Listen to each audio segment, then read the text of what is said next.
Well, we return again to the book of James today for our Sunday school lesson. Let's review it together. Our lesson for today comes again from our summer quarter entitled Many Faces of Wisdom. And today we are in unit number 3 entitled Faith and Wisdom in James. And today we're looking at lesson number 12 for August 23rd, 2020, entitled Bite Your Tongue. The printed text is James chapter 3, verse 1 through 12. Again, James has been very practical in how to apply things to our life. And we have gotten the definition of what wisdom is by the applying of what we believe. The applying in our lives of what we believe. And James today in our lesson returns to a way that we can see who is wise. He returns to talking about one item that we all have that can show whether we are wise or not, and that is our tongue. If you recall in chapter 1, it is James who began the conversation about the tongue by saying that all of us ought to be swift to hear and slow to speak.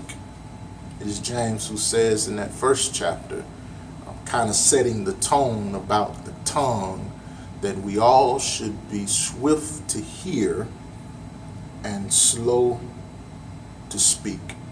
And he again returns talking about the tongue in this third chapter. And James lets us know that the tongue is the way that we can see whether a person is wise or not. And that is if they can control that tongue. James says, although the tongue is small, and at times when it's in our mouth it's hidden, and although at times that you may not see it, there are other things about the tongue, although it may be one of the smaller members on the entire body, James says the tongue can bring about a lot of trouble. Listen to some of the things James says about the tongue. He says that the tongue can offend. It can boastfully vaunt arrogance. It can be a world of sin. It can defile. It can be out of control. It can be unruly and evil. The tongue, it can be like deadly poison. It can curse others. The tongue, and it can be a fountain of bitter waters. The tongue, this little thing in our mouth, has the ability to do all of that evil when it is used in the wrong way. And so what James asks us, are you wise? Can you control your tongue? Many of us know people who can't control their tongue, whose tongue is running wild without any restraints.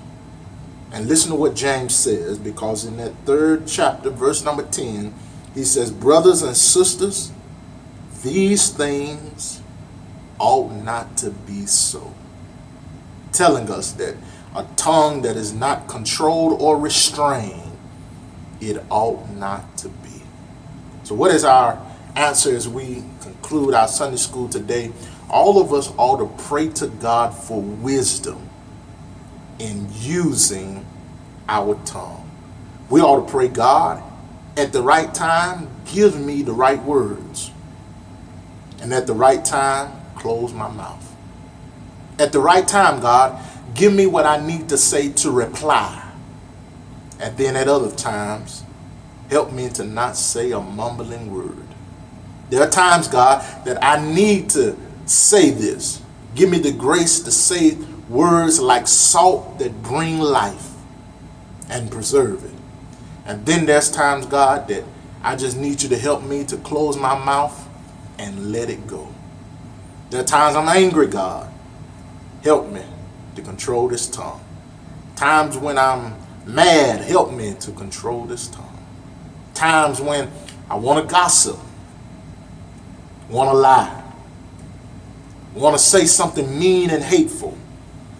But God, I'm asking you for wisdom in how to use my tongue.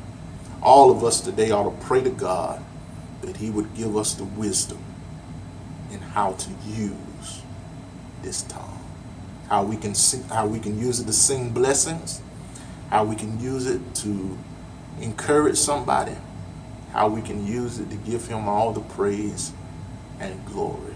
Because wisdom, as James tells us today, can be seen in what you do with your tongue.